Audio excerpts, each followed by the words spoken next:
오늘 말씀 앞에 있는 16장을 보면 예수님께서 제자들에게 질문을 하십니다. 마태복음 16장 13절 14절 말씀이 그것인데요.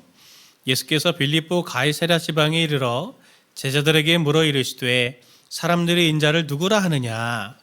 이르되 더러는 세례 요한, 더러는 엘리야, 어떤 이는 예레미야나 선지자 중에 하나라 하나이다. 예수님은 제자들에게도 동일한 질문으로 이제 물어보십니다. 사람들이 어떻게 생각하느냐, 그 질문 이후에 제자들에게도 동일한 질문을 물어보시는데 15절부터 16절 말씀이 그렇죠. 이르시되 너희는 나를 누구라 하느냐? 시몬 베드로가 대답하여 이르되 주는 그리스도시요 살아계신 하나님의 아들이시니이다. 예수님은 베드로의 이 신앙 고백에 답을 들으시고 매우 기뻐합니다. 성도님들도 주변에 그런 것들 한번 겪어보신 적 있으시죠? 우리가 가까이 있는 사람들일수록 늘 또 같이 있잖아요. 그러니까 잘 안다고 생각을 했는데 막상 어떤 사건이나 또 어떤 일들을 겪고 나면은 이 사람이 이렇게 생각하는 사람이었구나. 이 사람이 이런 걸 또 좋아했구나 하면서 새삼스럽게 그 사람에 대해서 늘 알던 가족들에 대해서 새롭게 이렇게 깨달아가는 그런 시간들 경험해 보신 적 있으시죠? 우리가 늘 같이 있기 때문에 그 사람들에 대해서 잘 안다고 생각하지만 실제로 또 모르는 것들도 많이 있습니다. 오늘 말씀을 보면서 저는 그런 생각을 했어요. 우리가 예수님도 그렇게 생각하지 않을까. 우리가 또 모태신앙으로 또 오래 신앙생활 하면 할수록 늘 주님께 기도하고 예배 드리고 말씀을 묵상하며 또 공부도 하고 여러 가지를 우리가 하지만 막상 우리가 예수님에 대해서 정말 아는 것은 이게 피상적인 것들은 아닐까? 그런 생각을 해보게 됩니다. 그래서 베드로처럼 예수님을 주는 그리스도시요 살아계신 하나님의 아들이십니다. 우리가 그렇게 고백을 하지만 이게 막상 그 고백이 내 삶에서 나온 게 아니고 어릴 때 주일학교에서 이게 배운 거여서 예수님을 누구라고 생각합니까? 그러면 주는 그리스도시요 살아계신 하나님의 아들이십니다. 마치 이렇게 버튼 누르면 바로 딱 나오듯이 이렇게 우리가 고백하는 그런 신앙 고백은 아니냐 하는 걸 질문 드리는 겁니다.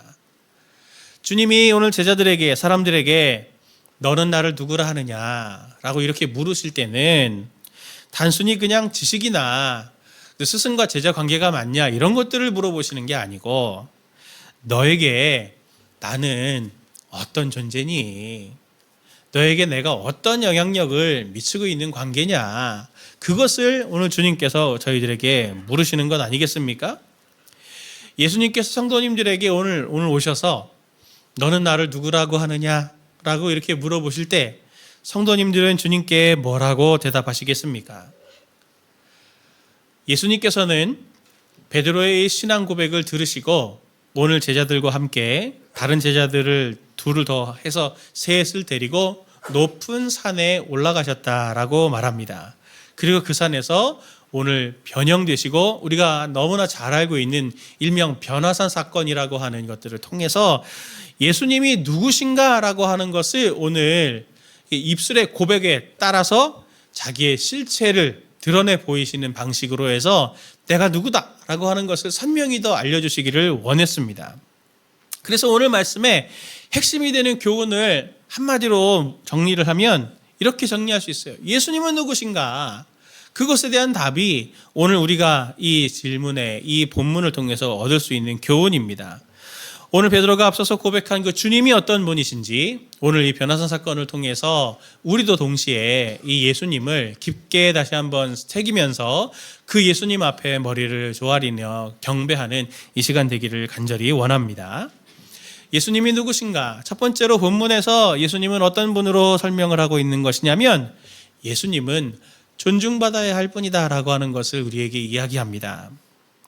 예수님이 베드로와 야고보와 요한을 데리시고 높은 산에 올라가셔서 그들 앞에서 변화된 모습으로 자신의 모습을 보이십니다. 2절 말씀, 그들 앞에서 변형되사 그 얼굴이 해같이 빛나며 옷이 빛과 같이 희어졌더라. 유대인들에게 있어서 이 빛난다 그리고 또 해같이 빛난다 라고 하는 이런 모습은 하나님과 하나님께 속한 이 천사들의, 이 영적인 존재들의, 선상계 존재들의 상징과도 같은 것이었습니다. 그러니 예수님의 모습이 이렇게 짠하고 해같이 빛나고 옷이 빛과 같이 휘어졌다라고 하는 이 변화는 예수님이 이 땅에 계신 존재의 사람이 아니라고 하는 것을 분명하게 보여주시는 것이죠. 예수님이 그것만 보여주신 게 아니고 두 번째로 또 보여주신 게 있는데, 그게 바로 모세와 엘리야가 나타나서 예수님과 더불어 대화를 나누시는, 회합을 갖는 것을 보여주고 있습니다. 이들은 어떤 사람입니까? 모세와 엘리야. 이 사람들의 공통점이 있어요. 이 사람들의 공통점은 하나님을 직접 대면해서 보았음에도 죽지 않은 사람들입니다. 그리고 모세는 어떤 사람입니까? 하나님께 율법을 받아서 이스라엘 백성들에게 전해준 사람이고, 엘리야는 우리가 잘 알고 있는 대로 모든 선지자들의 대표 아닙니까? 선지자는 어떤 사람을 선지자라고 하냐면 하나님의 말씀을 받아서 전하는 게 선지자입니다. 그러니 모세와 엘리야는 모두가 공통적으로 하나님의 말씀을 받아서 이스라엘 백성들에게 전해준 계시의 사람들이라고 하는 거죠. 이 두 가지 사건, 옷이 변해지고 그리고 계시자들과 함께 대화를 나누시는 이 예수님의 모습을 이스라엘에게 보여주시면서 하나님께서 이 예수님을 통하여 말씀해주고 싶은 것은 무엇이냐면, 이 예수님이 너희가 그냥 보는 그런 인간이 아니고 이 예수는 하늘에서 온 인간 계시자가 아니고 신적인 계시자다라고 하는 것을 이스라엘 백성들에게, 제자들에게 보여주시기를 원하셨습니다. 그러면 이런 질문이 또 들 수 있겠죠. 목사님, 계시가 뭡니까? 제가 이렇게 대화를 나누다 보면 성도님들이 종종 계시를 받았습니다, 계시 받은 거 아니야? 막 이렇게 얘기를 하시는데, 그렇게 얘기하면 잘못하면 큰일 납니다. 하나님에 대해서 분별한 걸 계시 받았다고 이렇게 얘기하는 게 아니고, 그거는 응답 받았다, 하나님에 대해서 분별했다, 이렇게 얘기를 해야죠. 계시는 무엇이냐면, 계시를 선명하게 이해할 수 있는 본문이 바로 오늘 본문 앞에 우리가 읽었었던 마태복음 16장 13절에서 17절에 드러나 있습니다. 이 말씀을 같이 함께 우리 읽기 원합니다. 같이 함께 볼까요? 예수께서 빌립보 가이사랴 지방에 이르러 제자들에게 물어 이르시되 사람들이 인자를 누구라 하느냐? 이르되 더러는 세례 요한, 더러는 엘리야, 더러는 예레미야나 선지자 중에 하나라 하나이다. 이르시되 너희는 나를 누구라 하느냐? 시몬 베드로가 대답하여 이르되 주는 그리스도시요 살아계신 하나님의 아들이시니이다. 예수께서 대답하여 이르시되 바요나 시몬아, 내가 복이 있도다. 이를 내게 알게 한 이는 혈육이 아니요 하늘에 계신 내 아버지시니라. 아멘. 베드로의 신앙 고백을 듣고 예수님이 칭찬하시면서 바요나 시몬아, 내가 복이 있도다 하시면서 이를 내게 알게 한 할 때, 이 알게 한이라는 뜻이 원문으로 보면 계시라는 뜻입니다. 이를 내게 계시한 이는 혈육이 아니요 하늘에 계신 내 아버지시다라고 지금 얘기하는 겁니다. 여기에 내게 알게 한 계시라고 하는 뜻이 원래 뜻이 무엇이냐면 실체가 이렇게 있습니다. 무엇인가가 있어요. 근데 그게 보자기 같은 거나 커튼 같은 것으로 가려져 있는 상태죠. 그래서 사람들이 볼 때 저기 뒤에 뭐가 있기는 있는데, 저 뒤에 뭐가 있기는 있는데 선명히 알진 못해요. 근데 그것을 가려져 있는 것을 싹 드러내서 보여주는 그 행동이 계시라고 하는 겁니다. 감춰져 있는 것을 드러내서 보여준다. 이게 계시입니다. 앞서 예수님이 사람들이 나를 누구라고 하느냐라고 물어볼 때 제자들이 풍문에 듣던 얘기를 예수님께 전하죠. 어떤 사람은 예레미야라고 하고 어떤 사람은 세례 요한이라고 하고 어떤 사람은 엘리야라고 합니다 라고 말하는데, 그렇게 말할 때는 다 다르지만 저분이, 예수라고 하는 분이 뭔가 특별해요. 보통 사람은 아니에요.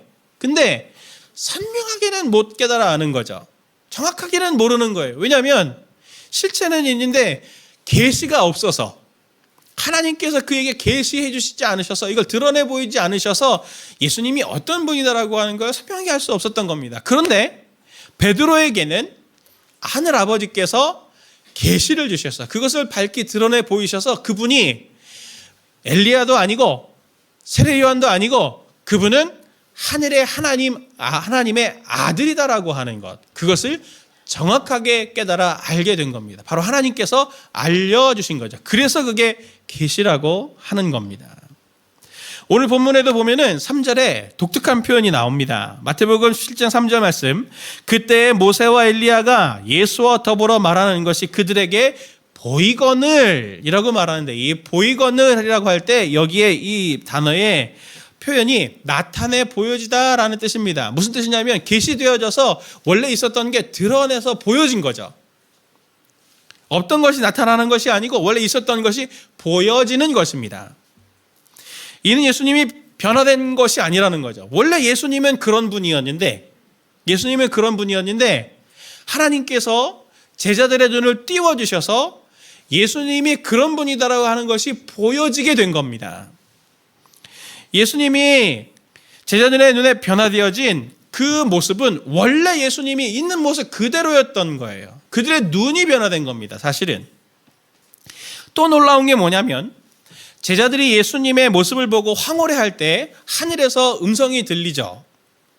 그 음성을 듣고 6절의 말씀 보면 제자들이 두려워하면서 떱니다. 예수님이 두려워하는 그들을 보고 7절의 말씀을 우리가 읽었지만 손을 대시면서 일어나라, 두려워하지 마라 하면서 제자들을 예수님이 다시 일으켜 세우시는데, 그때 예수님의 모습이 8절의 말씀 보면 이렇습니다. 제자들이 눈을 들고 보매 오직 예수 외에는 아무도 보이지 아니하더라. 이걸 보면 예수님은 변화되기 전의 모습, 원래 그들이 알고 있던 예수님의 모습을 다시 그대로 취하신 거죠. 이걸 보면은 변화산 사건에서 예수님이 2번 변화하신 거예요. 사실은 처음에는 그렇게 해같이 빛난 모습이었다가 다시 원래 자신의 모습으로 돌아온 이 2번의 변화를 통해서 예수님이 무엇을 알려주고 싶어요 하신 거냐면, 본문의 강조점은 예수님이 바뀐 것이 아니라는 겁니다. 원래 예수님은 그런 분이셨어요. 원래 하나님의 아들이셨고 신적 계시자였는데, 바뀐 것은 그들의 눈이 바뀐 거죠. 그들을 잘 알아보지 못하던 눈이었다가 알아보는 눈으로 바뀌었고 다시 알아보지 못하는 눈으로 바뀐 겁니다. 시선의 변화가 생겼다라고 하는 것을 매우 강조하는 것이 오늘 마태복음 본문의 핵심입니다. 생각해 보십시오. 오늘 이 해같이 빛나는 예수님의 모습을 본 제자들은 이후에 예수님을 어떻게 보게 되었을까요? 아마 이 사건 전과 후는 예수님을 바라보는 시선이 굉장히 많이 바뀌었을 겁니다. 그전에는 정말 선생님 같은 분이었다가도 이분이 하나님이셨네. 못 알아봤을 뿐이지. 우리 눈이 어두워져서. 구약에도 이런 케이스가 있지 않습니까? 엘리사가 아람 군대들이 쳐들어왔을 때 종 게하시가 엄청 두려워하며 떨죠. 그럴 때 엘리사가 뭐라고 합니까? 두려워하지 마라. 우리에게 엄청나게 많은 군대들이, 하나님의 군대들이 지키고 있다 할 때 엘리사가 기도했을 때 게하시의 눈이 떠져서 불말과 불병거가 그들을 지키고 있는 것들을 보지 않았습니까? 우리 눈에 보이지 않는 세계가 있을 뿐이지 없는 것이 아니에요. 하나님의 계시를 받지 못한 사람들은 예수님의 이 진면목을 보지 못합니다. 그래서 12절의 말씀처럼 사람들이 임의대로 예수님을 대우하는 거죠. 마태복음 17장 12절 말씀 보니까 내가 너희에게 말하노니 엘리야가 이미 왔을 때 사람들이 알지 못하고 임의로 대우하였도다. 인자도 이와 같이 그들에게 고난을 받으리라 하시니. 하나님이 놀라운 영적인 일들로 이 세례 요한을 엘리야의 영으로 보내셨어요. 그런데 영적인 눈이 띄어져 있지 않으니까 그냥 이 세례 요한은 그냥 한 사람의 사람인 거예요. 그래서 그를 임의로 대우하는 거죠. 마찬가지로 나도 사람들이 그렇게 임의로 대우할 거다. 그래서 나를 십자가에 못 박는 고난을 나에게 끼칠 거다. 주님이 지금 말씀하고 있는 거 아닙니까? 오늘 예수님이 이 말씀에서 계속 강조하고 있는 강조점과 뉘앙스를 우리가 마음에 새길 필요가 있습니다. 뭘 강조하고 있습니까? 우리 눈에 보이는 것을 전부라고 생각하지 마라. 주님은 그것을 우리에게 말씀하시는 거죠. 우리가 모르는 세계가 분명히 있고 우리가 보지 못하는 세계가 분명히 있다. 우리 눈으로 오감으로만 경험할 수 있는 세계만 있는 게 아니고 그 이후에 그 눈으로 보이지 않는 다른 세계가 있다고 하는 것을 이야기하고 있는 겁니다. 하나님께서 우리가 알지 못하는 놀라운 일들도 그렇게 그 세계에서 이렇게 가고 계시는데 우리가 감각하지 못할 뿐이에요. 분명히 다른 세계, 영적인 세계가 있습니다. 우리는 어떻습니까? 우리도 제자들처럼 눈이 어두워져서 임의로 함부로 대하는 그런 일들이 우리 가운데도 지금 일어나고 있지는 않은지를 우리가 한번 점검해 볼 필요가 있지 않을까요? 오늘날의 계시는 66권의 말씀을 통해서 이미 완성이 됐기 때문에 더 이상의 계시는 분명히 없습니다. 그런데 오늘 이 시대도 보면 계시된 말씀에 바탕된 신앙생활 하시는 분들이 아니라 자기 주관성에 의해서 개인적인 신앙생활 하시는 분들이, 개인적인 신앙생활에 열심을 내시는 분들이 의외로 많은 걸 볼 수 있습니다. 오늘날 시대의 풍조가 개인주의적이고 개인의 그러한 개성들을 강조하는 그런 풍조 속에 있다 보니까 신앙조차 이제 그런 색깔로 이렇게 흘러가는 것 아닌가 생각이 드는데, 자, 그걸 뼈저리게 느꼈던 경험이 또 최근에 있었어요. 얼마 전에 한 목사님이 저랑 이제 만나는 교제하는 시간이 있었습니다. 근데 이 목사님하고 교제를 나누다 보니까 이 목사님이 마음에 큰 이제 고민이 있어요. 그래서 제가 이제 개척하고 담임 목사가 된 걸 아니까 같이 그 고민을 나누더라고요. 그 고민 뭐냐면 그 교회 목사님의 성도들이, 몇몇 성도님들이 본인들이 생각하는 교회, 본인이 생각하는 목사님의 그림이 있어요. 그걸 목사님한테 자꾸 강요하는 거예요. 압박하고 있는 거죠. 그래서 이걸 어떻게 해야 되나 이 고민을 하고 있더라고요. 그래서 제가 뭐 사안 또 한 사람의 이야기만 듣고 그 모든 걸 판단할 수도 없고, 제가 그 교회 담임 목사가 아니니까 제가 뭐라고 섣불리 말하기는 어렵지만 가장 원론적인 측면에서 제가 그 목사님께 이렇게 말씀을 좀 나누었어요. 뭐라고 제가 그랬냐면, 목사님, 제일 먼저 하나님께서 목사님을 그 교회의 영적인 리더로 세우셨잖아요. 그러니 영적인 권위를 달라고 하나님 앞에 기도하십시오. 그리고 사안을 보고 사안을 대응하려고 하지 마시고, 모든 사안 뒤에는 항상 본질적인 것에 대한 문제가 있을 겁니다. 그 본질이 무엇인지, 무엇을 붙들어야 할지를 기도하며 판단하시고 그 본질이 무엇인지를 성도님들에게 알려주십시오. 그래서 그렇게 질서를 잡아가야 되지 않겠습니까? 제가 그렇게 말씀을 드렸어요. 디모데후서 4장 3절부터 4절 말씀 보면 바울이 사랑하는 영적인 아들 에베소 교회의 목사로 있는 디모데에게 이렇게 당부를 합니다. 세 번역으로 봅니다. 때가 이르면 사람들이 건전한 교훈을 받으려 하지 않고 귀를 즐겁게 하는 말을 들으려고 자기네 욕심에 맞추어 스승을 모아들일 것입니다. 그들은 진리를 듣지 않고 꾸민 이야기에 귀를 기울일 것입니다. 오늘날의 세대가 이렇지 않은가요? 유튜브를 통해서도 우리가 내 귀에, 내 상황에 꼭 필요한 말씀을 찾아 들으려고 하는 이러한 태도는 아닌가요? 왜 이렇게 됐습니까? 사람들이 예수님이 제자들에게 물으시죠. 사람들이 나를 누구라고 하느냐? 물어보실 때 제자들이 이렇게 얘기하죠. 세례 요한, 누구는 엘리야, 누구는 예레미야 중에 하나라고 합니다. 왜 다 다른가요? 왜 대답이 다 다른가요? 인물은 한 인물인데요.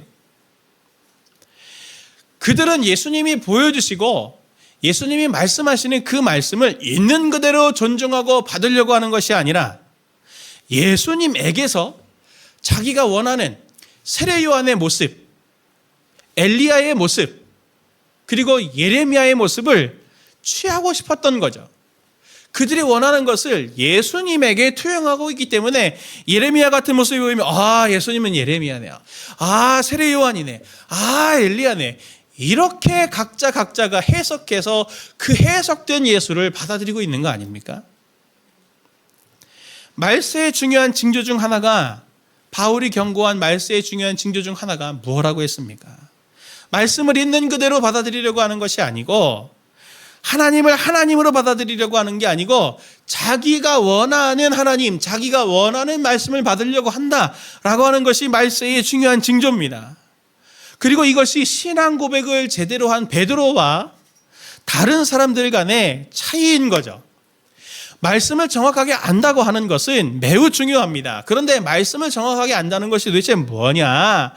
문법적으로 성경을 읽어서 정확한 텍스트의 의미를 정확하게 해석해내는 것이 말씀을 정확하게 아는 것이 아닙니다.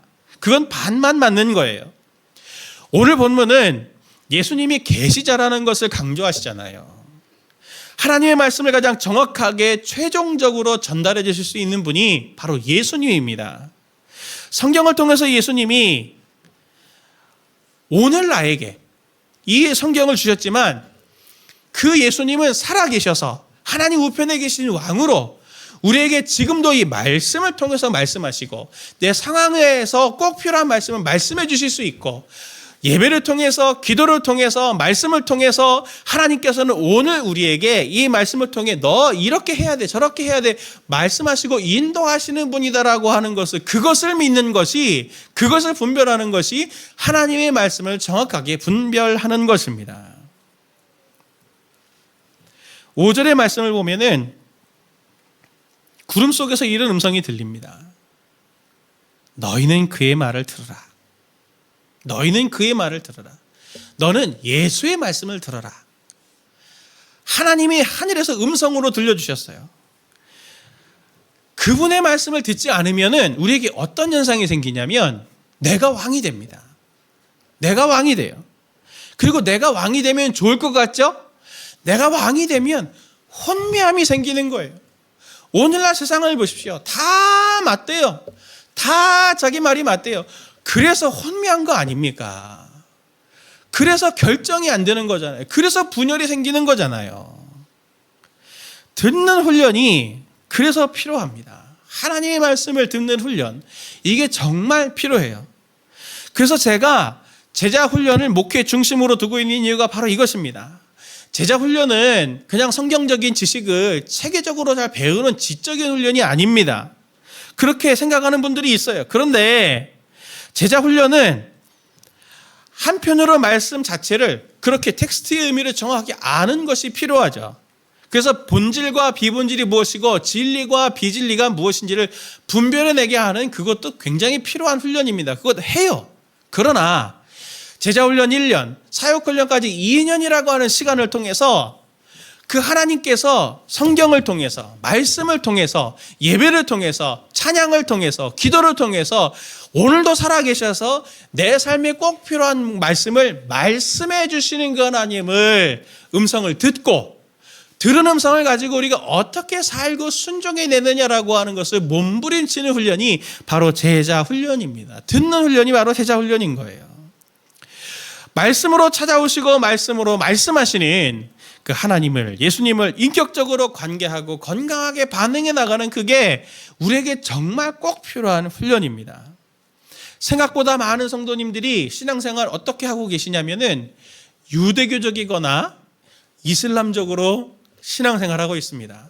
목사님, 유대적으로 이슬람적으로 신앙생활하는 건 어떤 겁니까? 경전이 있죠.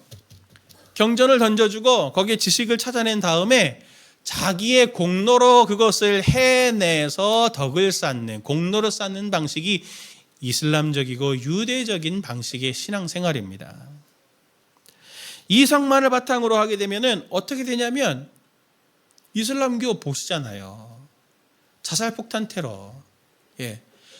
교리에 의해서 신앙심으로 그렇게 하는 겁니다. 엄청 유명한 거죠. 그런데 그렇게 자살폭탄 테러 하면은 천국에 가서 100명의 여자를 거느리고 산다. 이 믿음으로 자살폭탄 테러 하는 거예요. 정말 100명의 여자랑 살면 좋은가 봐요. 힘들 것 같은데 저는. 한 사람도 힘든데. 네. 이성의 베이스를 가지고 신앙생활하게 되면은 어떤 오류가 생길 수 있냐면 지식 중심의 신앙은 내 안에 도살인 죄성과 욕심을 지식이 통제하지를 못합니다. 지식 중심으로 쌓여진 신앙의 지식은 이슬람의 예를 제가 드렸지만 내 안에 죄성과 욕심을 강화시켜주고 합리화시켜줄 명분으로 이 신앙의 지식을 써요. 그 자살폭탄테라는 사람이 그 사람은 성욕에 이끌려서 그거 하는 거 아닙니까? 결국에는 교리를 끌어다가 그런 이상하고 기형적인 신앙이 지식 중심의 신앙생활을 하는 사람들에게 있을 수 있습니다. 뭔가 성경 지식을 인용하고 다 그런 교리를 인용해서 누군가를 찌르고 핍박하고 그리고 교회를 혼란스럽게 하는 일들이 누구나 할 수 있어요. 저를 비롯해 저도 마찬가지입니다. 우리가 신앙생활 하면서 정말 늘 점검하고 점검해야 될 것은 뭐냐면 우리 왕이 되시는 예수님을 임의로 대우하지 않는 거예요. 길을 잃었을 때 가만히 보면 내 마음의 중심에 주님이 왕으로 계시지 않습니다. 내가 왕으로 있는 거지. 오늘 주님이 인간이셨다가 다시 신의 모습을 가졌다가 다시 인간의 모습으로 이렇게 두 번이나 변화를 우리에게 보여주시는 것은 뭐냐면 내가 인간이라고 함부로 대하지 마. 나 하나님이야. 나 하나님이야. 함부로 대하지 마. 너 나중에 후회해. 하나님이 우리를 인격적으로 대우해 주시고 하나님이 우리에게 많은 인내와 기다림을 가지고 계시지만 그렇다고 해서 하나님을 우리가 함부로 대해서는 안 되는 것입니다. 우리가 신앙의 자리에서 늘 예배의 자리에서 말씀의 자리에서 기도의 자리에서 늘 점검하고 또 점검할 것은 오늘 이 말씀을 통해 주님 저에게 무엇을 말씀하시렵니까? 이 내용을 하는 것도 중요하지만 그것보다도 본질적으로 주님이 제 삶의 왕이십니까? 주님이 제 삶의 주인으로 인정받고 있습니까? 그 하나님의 자리를 다시 확인하는 것이 가장 중요한 기초입니다. 사랑하는 성도님들, 오늘 예수님을 보십시오. 제자들과 호흡하시는 분입니다. 그들과 호흡하시면서 함께 동행하시는 분이지만 그분은 여전히 인간이 아니라 인간이면서도 동시에 하나님이신 분이시죠. 성도님들에게도 그렇게 호흡하시며 찾아오시며 함께 하시는 하나님을 하나님으로 왕으로 잘 인정하셔서 그분을 존중하는 저와 우리 성도님들 되시길 예수님의 이름으로 축원을 드립니다. 예수님은 누구십니까? 오늘 본문에서 두 번째로 이야기하는 것은 예수님은 하나님의 나라를 가지고 오는 분이다 라고 하는 것을 이야기해 줍니다. 예수님이 그렇게 변화된 모습으로 나타나셨을 때 베드로의 반응이 어땠나요? 4절 말씀 보니까 베드로가 예수께 여쭈어 이르되 주여 우리가 여기 있는 것이 좋사오니 만일 주께서 원하시면 내가 여기서 초막 셋을 짓되 하나는 주님을 위하여 하나는 모세를 위하여 하나는 엘리야를 위하여 하리이다. 너무 황홀했던 거죠. 그래서 여기 텐트 치고 머물러서 살아요 라고 이야기하는 거 아닙니까? 이거 볼 때마다 불경하게도 노래 가사가 생각이 납니다. 저 푸른 초원 위에 그림 같은 집을 짓고 사랑하는 하나님과 한평생 살고 싶네라고. 노래 가사 아시잖아요. 얼마나 좋으면 여기서 초막 셋을 짓고 여기서 살고 내려가지 말아요 이렇게 얘기하냐고요. 예수님이 지금 제자들에게 보여주신 것은 앞으로 완성될 하나님의 나라를 맛보기로 보여주신 거예요. 그러니 여기서 내려가고 싶지 않은 거죠. 오늘에 등장하는 인물들, 오늘 말씀에 등장하는 인물들을 가만히 보면은 넓은 시각으로 보면 두 개의 그룹으로 나뉠 수 있습니다. 첫 번째 그룹은 누구냐면 오늘 예수님이 높은 산에 이렇게 데리고 가신 제자들 그룹이죠. 베드로, 야고보, 요한입니다. 또 다른 그룹은 어떤 사람들입니까? 지금 예수님이 그 산에서 변화된 모습으로 만나서 대화를 나누고 계시는 모세와 엘리야 그리고 예수님, 계시자 그룹이죠. 이 두 그룹은 한편으로는 하나님의 나라를 보여주는 그룹이고 그룹이고 다른 한편은 이 땅에 살고 있는 제자들 그룹, 이 땅 그룹입니다.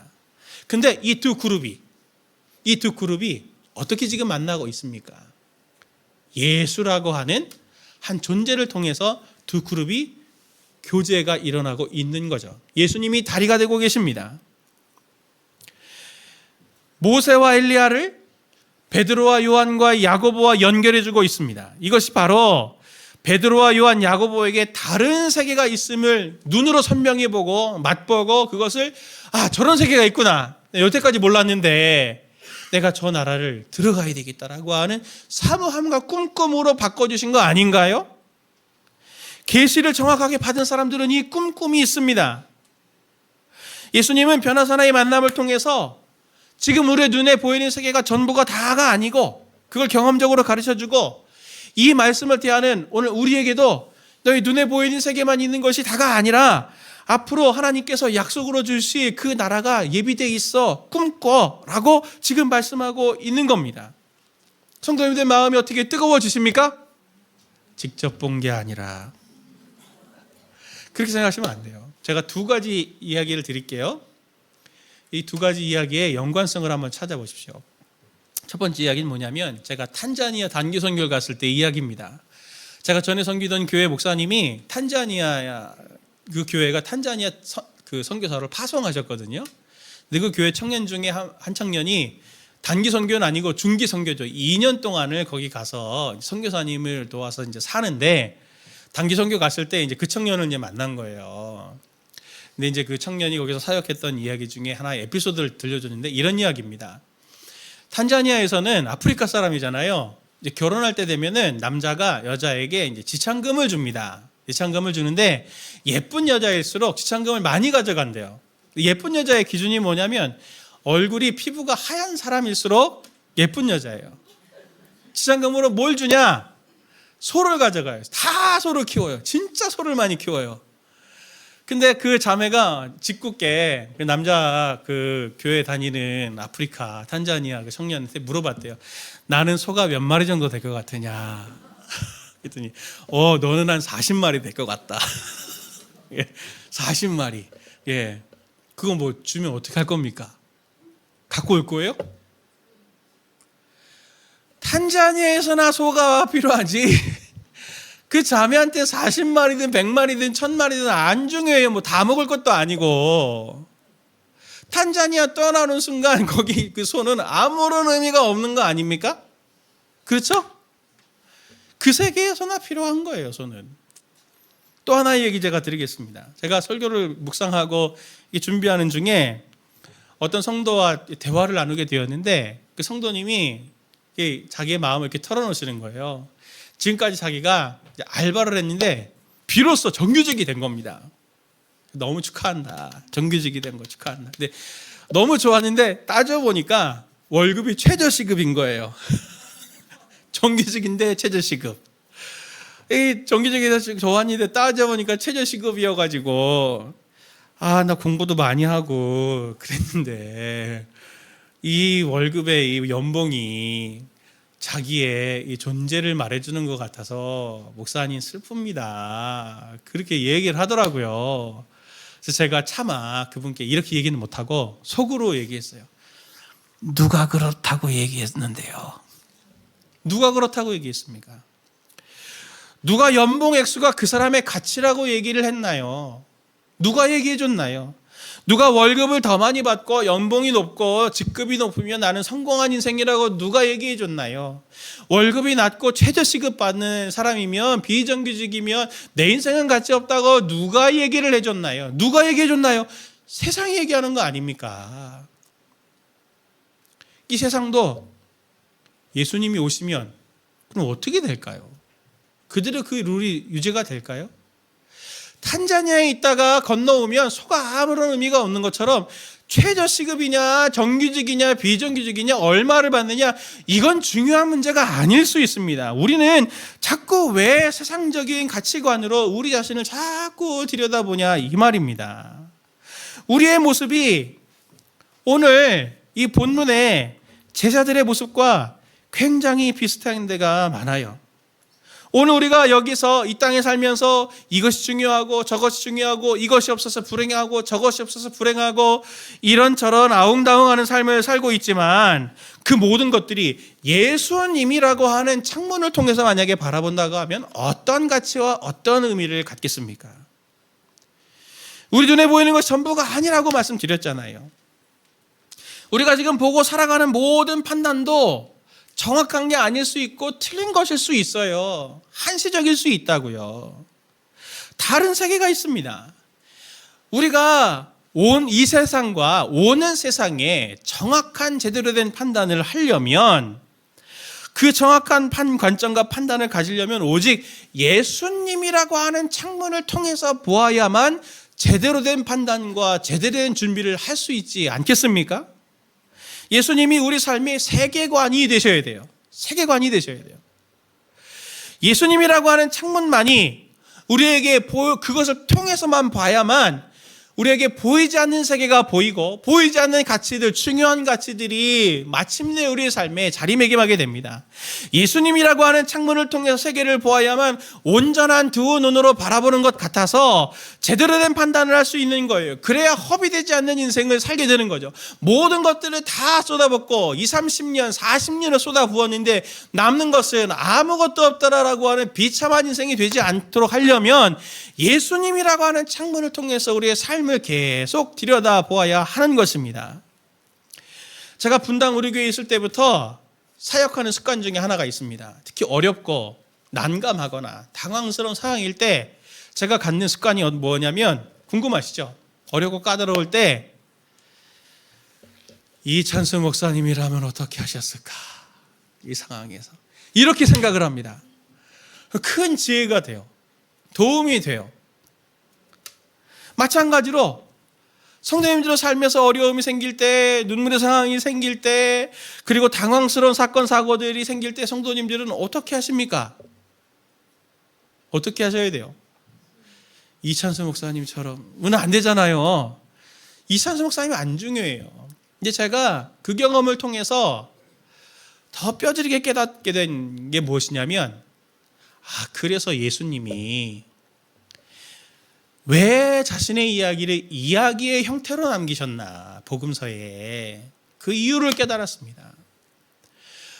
삶의 어려운 상황들, 순간들이 있을 때 예수님은 어떻게 하셨지? 예수님은 역올할 때 어떻게 하셨지? 예수님이 힘드실 때 어떻게 하셨지? 예수님은 기쁘실 때 어떻게 하셨지? 예수님을 생각하면서 우리의 삶에 예수님을 자꾸 개입시켜서 예수님이라고 하는 눈으로 우리의 삶을 바라볼 때 그것이 지혜가 되고, 그것이 힘이 되고, 그것이 능력이 된다고 하는 것을 말씀해 주시기를 원하셨던 거죠. 천국을 맛보고 황홀히하는 베드로가 초막 셋을 짓겠습니다 라고 말할 때, 그 말하고 있는 중간에 하나님은 하늘에서 베드로의 말을 딱 이어받고, 마치 그 말을 딱 끊듯이 이어받아서 바로 이렇게 얘기하시죠. 17장 5절 말씀 보면 같이 봅니다. 말할 때에 호련히 빛난 구름이 그들을 덮으며 구름 속에서 소리가 나서 이르시되, 이는 내 사랑하는 아들이요 내 기뻐하는 자니 너희는 그의 말을 들으라 하시는지라. 아멘. 너 초막셋을 짓고 살고 싶어? 그렇게 행복해지고 싶어? 하나님의 나라를 누리고 싶어? 그러면 그의 말을 들어라. 그의 말을 들어라. 하나님 나라에서 사는 법, 하나님의 나라를 누리는 법, 초막셋을 짓는 법은 그의 말을 듣는 겁니다. 예수님이라고 하는 창문을 계속 개입시켜서 주님이 뭐라고 말씀하시는지 그것을 듣고 그것을 따라해 보려고 도전하는, 그것이 하나님의 나라를 미래의 것으로 두는 것이 아니라 바로 오늘에 가지고 와서 누리게 하는 것이라고 하는 것을 주님이 오늘 하늘의 음성으로 우리에게 계시해 주신 것이죠. 오늘 5절 말씀을 원문으로 직역하면 이렇습니다. 그는 나의 사랑을 받는 아들이고 내가 기뻐하는 아들이다. 그러니 그의 말을 들어라. 그의 말을 들어라. 그의 음성을 듣는 것, 그것을 우리는 순종이라고 합니다. 우리는 순종이라는 단어를 떠올리면 좁은 의미에서 기계적이고 그냥 행위적인 복종을 말하지만 그것을 말하는 게 아닙니다. 순종은 영향력 아래에 있는 거예요. 그의 지도 아래에 있는 거예요. 그의 영역 속에 있다라고 하는 것을 말하는 것입니다. 끊임없이 성도님들에게 있어서, 저와 우리 모든 성도님들에게 있어서 필요한 태도는 순종이라는 태도입니다. 저도 목사로서 하나님의 종으로 목사라는 직분을 맡은 자고, 성도님들도 하나님께서 성도님들에게 하나님의 뜻을 두시고 하나님께서 삶의 자리에 여러 직분들을 하나님께서 두신 거잖아요. 역할이 다를 뿐이지 우리에게 공통적으로 해야 되는 태도는 하나님께 대한 순종이라는 태도입니다. 이것이 생명의 길입니다. 이것이 하나님의 나라를 가져오는 길이에요. 순종 외에는 다른 길이 없어요.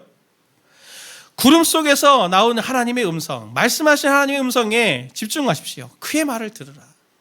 주님은 지금도 그것을 말씀하십니다. 사랑하는 성도님들, 지난 한 주간 성도님들은 어떤 주님의 음성을 들었습니까? 하나님이 성도님들에게 무엇을 말씀하셨나요? 그것이 세밀한 음성이라고, 양심을 통해서 온 음성이라고 무시하셨습니까? 사람들을 통해서 주시는 말이라고 그것을 무시하셨습니까? 아니면 기도 중에 잠깐 깨달았지만 잊어버리셨습니까? 그것이 세밀한 음성이라고 무시하지 마시고 그의 음성을 들으려고 하는 그 애씀이 바로 하나님의 나라를 가지고 오는 거고 누리는 음성이 되는 겁니다.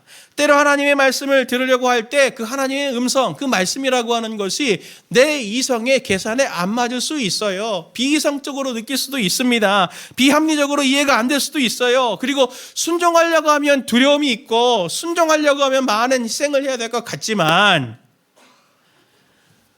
그 순종을 향해서 하루아침에 우리가 순종하지 못한다 할지라도 한 걸음을 내디디려고 할 때 거기에 변화가 일어나게 되는 것입니다.